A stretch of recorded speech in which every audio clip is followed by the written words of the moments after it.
James Parker froze in the doorway, his hand still gripping the handle as his eyes met hers in the mirror. In that moment, everything changed. Her makeup was half removed, tears streaming down one cheek, the powerful CEO of Parker Industries caught in a moment of raw vulnerability no employee was ever meant to witness.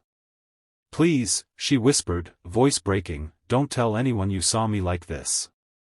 Little did he know those broken words would lead him down a path where love and sacrifice would intertwine, binding him to her in ways neither could have imagined, a beautiful life sentence neither wanted to escape. If you're enjoying this story of unexpected love and second chances, please hit that like button and subscribe for more heartfelt stories that remind us all that sometimes our greatest blessings arrive in the most unexpected moments. The Parker Industries headquarters gleamed against the morning sky as James hurried across the parking lot, his son's forgotten lunchbox clutched tightly under his arm. 8 years of single fatherhood had taught him to expect the unexpected, but being late on his first day as the new maintenance supervisor wasn't part of today's plan. "Parker. Good to see you hit the ground running," called Raymond from security, buzzing him through the employee entrance. "Forgot something at orientation yesterday?" James held up the dinosaur-covered lunchbox with a sheepish smile. "My son's lunch. Figured I'd drop it off at the daycare center before starting my shift. 4th floor. And don't worry, plenty of us parents here understand the morning chaos."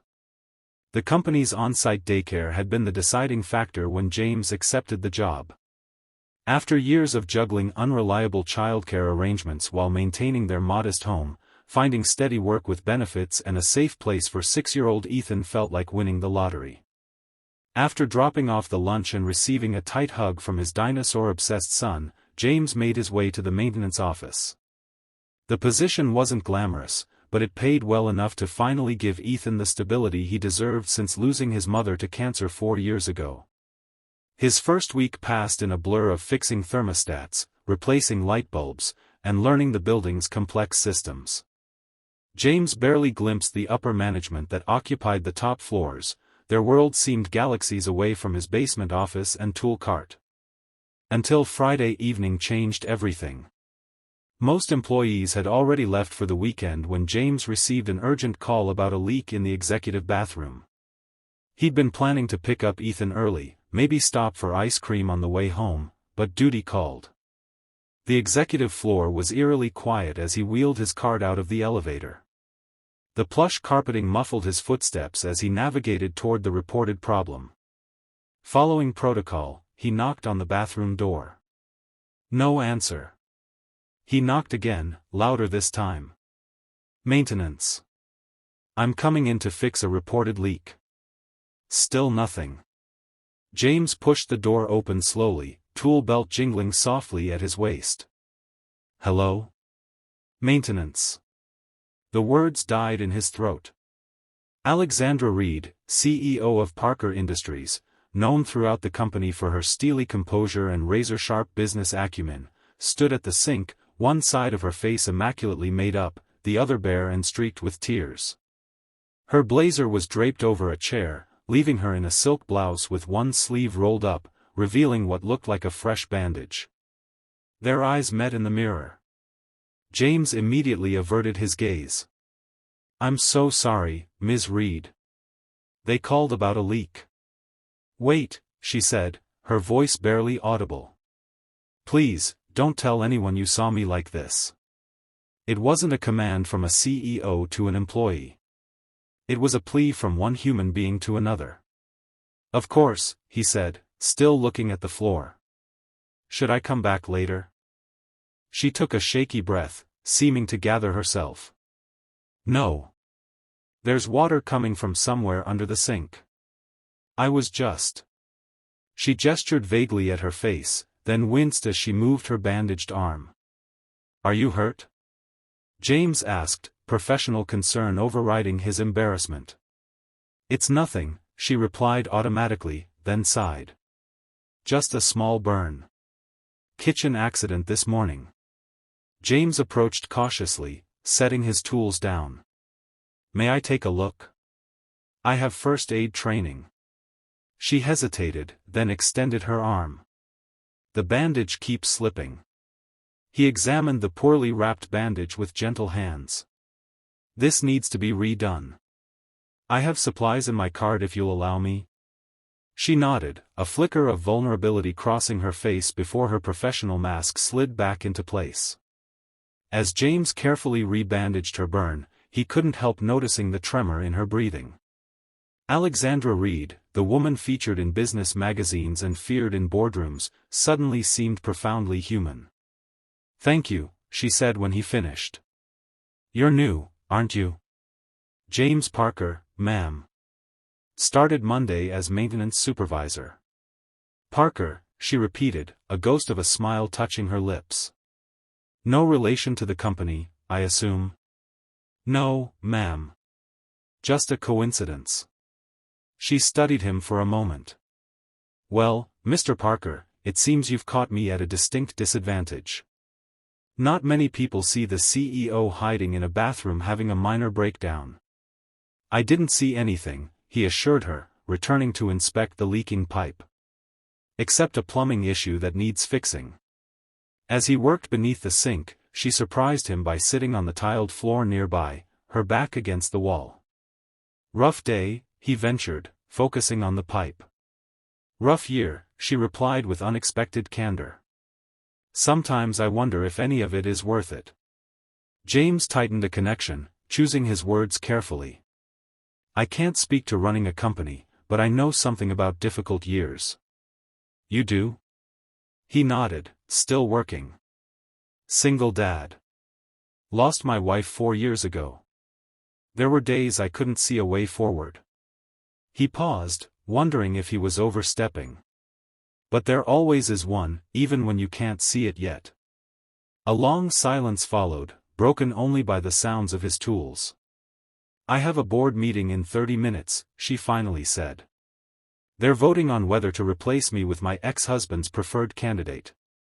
James emerged from under the sink, wiping his hands on a rag. "That sounds complicated. David, my ex, thinks running a company is too stressful for someone with my condition." The bitterness in her voice was palpable. "Your condition?" She gestured to her face. "Stage 2 breast cancer. Treatment's going well, but David's using it to convince the board I'm not fit to lead." She laughed hollowly. He always was an opportunistic bastard. James wasn't sure how to respond to such a personal revelation. "I'm sorry," he said simply. "Don't be. I'll beat the cancer. And I'll beat David." She stood up, smoothing her skirt. "I should finish getting ready." James gathered his tools. "The leak's fixed. It was just a loose connection." "Thank you, Mr. Parker." As he reached the door, she called after him. Would you mind staying just a moment longer? I could use a friendly face before I go to battle." Something in her voice made him turn back. "Of course." He waited quietly while she reapplied her makeup with steady hands, transforming back into the formidable CEO. Only her eyes, meeting his briefly in the mirror, revealed the woman beneath. "My wife had leukemia," James said suddenly. "She fought like hell for 2 years." Alexandra's hand paused, mascara wand hovering. "Did she win?" "Not in the way we hoped. But she taught our son and me what real courage looks like." He hesitated. "Those board members, they haven't seen what you're made of." A smile touched her lips. "No, they haven't." When she finished, she looked every inch the powerful executive, vulnerability tucked safely away. "How do I look?" she asked, straightening her blazer. "Like someone I wouldn't want to bet against," James replied honestly. She nodded once, then walked past him to the door. "Thank you, Mr. Parker. For the repair, and everything else." After she left, James stood there for a long moment, replaying their strange encounter.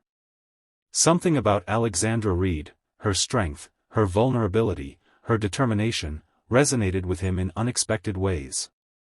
Little did he know their paths would continue to cross, drawing them into each other's lives in ways neither could have anticipated.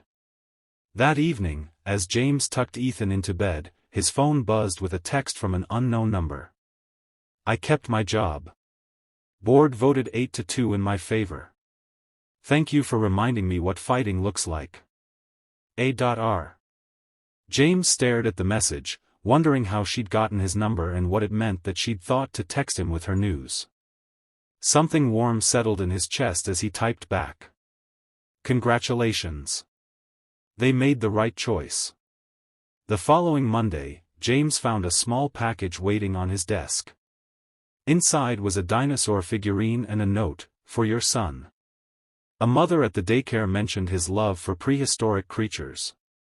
A.R. James turned the meticulously detailed Triceratops over in his hands, puzzled by the gesture. It was thoughtful but unexpected, the CEO remembering details about his son and taking time to get him a gift. He placed the figurine in his pocket, determined to thank her properly. But Alexandra Reed proved elusive. According to her assistant, she was traveling for business meetings all week. Instead, James wrote a thank you note, including a dinosaur drawing Ethan had made when he received the gift. He left it with her assistant, expecting that to be the end of their unusual connection. 3 days later, he was called to fix a thermostat on the executive floor. As he finished the repair, Alexandra rounded the corner, stopping short when she saw him. "Mr. Parker," she said, professional but with a warmth that hadn't been there before. "Ms. Reed. Thank you for the gift for my son. He hasn't put it down since." A genuine smile transformed her face. "I'm glad."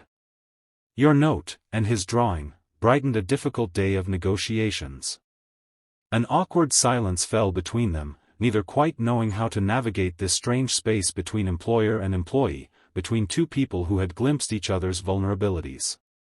"How are you feeling?" he finally asked. She glanced around, ensuring they were alone. "Better, actually. My oncologist is pleased with my progress." "That's good to hear." Another pause. "I should let you get back to work," she said, professional mask slipping back into place. "Of course." As she turned to go, she hesitated. "Mr. Parker. James. Would you and your son be interested in visiting the Natural History Museum this weekend? They have a new dinosaur exhibit." The invitation caught him completely off guard. Yes, Ethan would love that." "Excellent. I'll have my assistant send you the details." She smiled again, more tentatively this time. "I find I could use more people in my life who see me as Alexandra, not just the CEO." Before James could respond, she was gone, leaving him wondering what exactly he'd agreed to. Saturday arrived with Ethan bouncing with excitement about the dinosaurs, completely oblivious to his father's nervousness. James had told him they were meeting a friend from work, deliberately keeping it casual.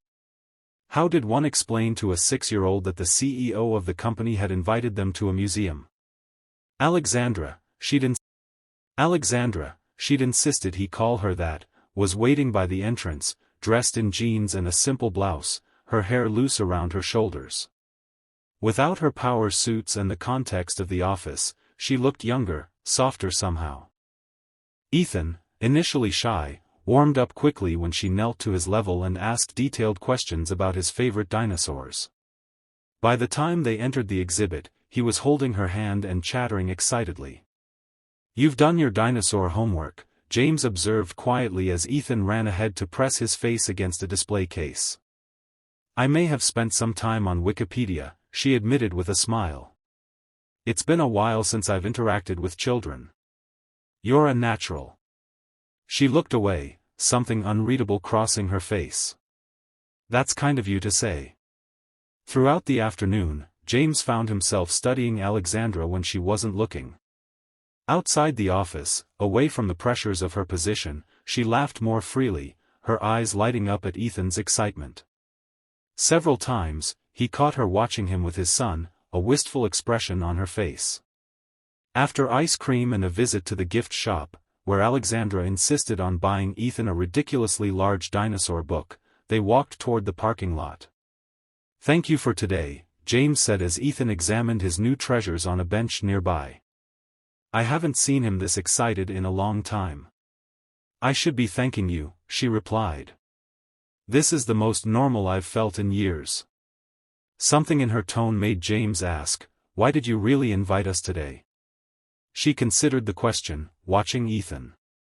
"When you saw me in that bathroom, I was having the worst day. Cancer, my ex-husband's manipulation, the board questioning my every decision." She took a deep breath.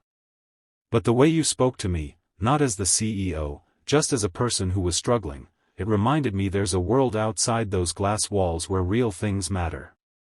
"Like dinosaurs," he offered with a small smile. "Like dinosaurs," she agreed, returning his smile. "And ice cream." And watching a child's face light up with wonder. She hesitated. "And perhaps spending time with someone who sees me, not my position or my disease." The honesty in her words touched something in James. Before he could respond, Ethan bounded over, dinosaur book clutched to his chest.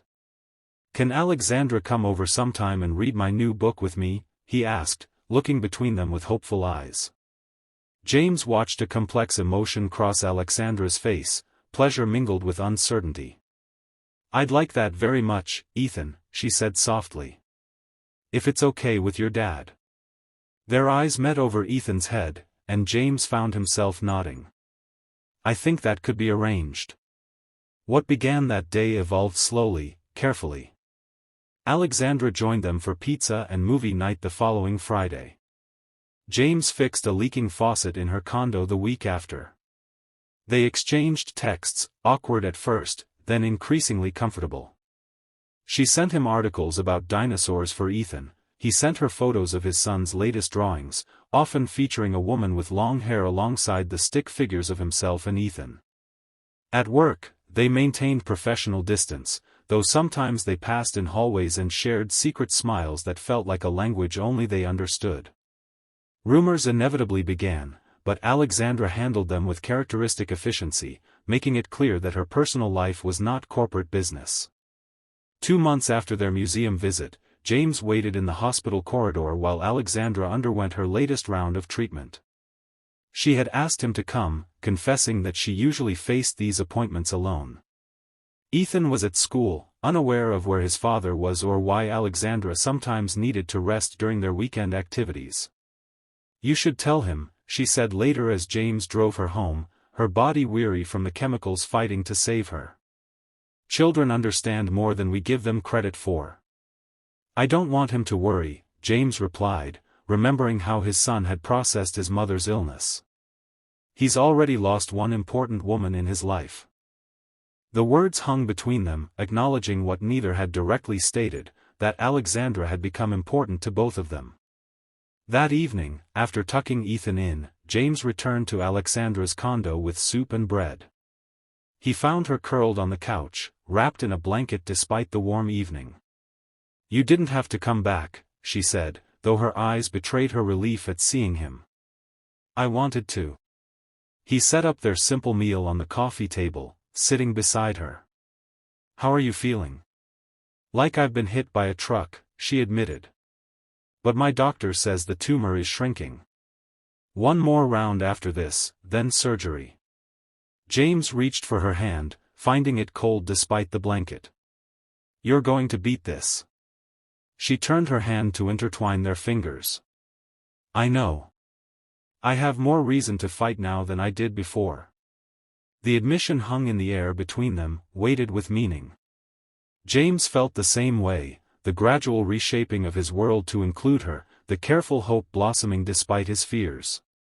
"Alexandra," he began, uncertain how to express what he was feeling. She leaned forward, pressing her forehead against his. "I know," she whispered. "Me too. But I need you to understand what you're getting into. My life is complicated, the company, the cancer, the public scrutiny. And you and Ethan have already been through so much." James cupped her face gently, looking into her eyes. We're all complicated. We all come with histories and scars. What matters is what we build together going forward. When he finally kissed her, it felt like crossing a threshold they'd been approaching for months. Gentle at first, then deepening with the weight of everything unsaid between them, the fear, the hope, the growing certainty that this unexpected connection was worth fighting for. Later, as they sat together on her balcony watching the city lights, Alexandra rested her head on his shoulder. "I never thought I'd find this," she admitted. "After the divorce, after the diagnosis. I thought my life would be the company and nothing else." "Life has a way of surprising us when we least expect it," James replied, thinking of the strange twist of fate that had led him to that executive bathroom on a Friday evening. The next morning, James told Ethan that Alexandra was sick but getting better, explaining in simple terms what cancer meant. His son listened with solemn attention, then asked the question James had been dreading. "Is she going to go to heaven like Mommy?" James pulled Ethan onto his lap, holding him close. "The doctors are giving Alexandra special medicine to make her better. And she's very strong. Remember how she carried you all the way up the museum steps when you were tired?" Ethan nodded against his chest. "She's fighting very hard to get better," James continued. "And we can help by being there for her, just like people were there for us when Mommy was sick."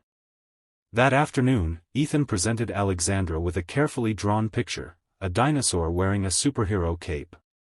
"It's you," he explained as she blinked back tears. "Fighting the bad cells. Daddy says you're strong like a superhero." Alexandra hugged him tightly, meeting James's eyes over Ethan's shoulder. In that moment, something shifted and settled between them, a silent acknowledgement that whatever happened, they were in this together. The following months brought challenges neither had anticipated. Alexandra's ex-husband discovered their relationship and attempted to use it against her with the board, suggesting she was emotionally compromised. The tabloid business press ran unflattering stories about the CEO and the maintenance man. Alexandra's final round of treatment hit her harder than expected, leaving her bedridden for days. Through it all, they fought, for her health, for their relationship, for the fragile new family they were building.